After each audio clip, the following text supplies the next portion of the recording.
Той беше там при Матю Маконахи и направи едно, смея да кажа, грубо, арогантно, недомислено и просташко изказване на тема опера и балет. Каза следното: аз никога няма да работя в опера и балет, защото... извиняй, опера, балет и някакви други неща. И някакви такова. И да, ние също нямаме желание да идваш при нас. Защото това били изкуства, на които абсолютно никой не им пука. Това много ме засегна. На никой не му пука. И защото всичко било, айде дайте да съживиме умиращото изкуство и така нататък. Чакай, как са пълни салоните, като на никой не му пука? Да, той има съвсем... Първо, несериозно изказване от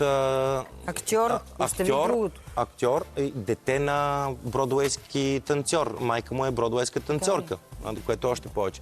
Самият той е, доколкото знам, верно, само 3 месеца се е докосвал до танцовалното изкуство заради ролята си в Уили Уонка, но все пак знае какво е това изкуство.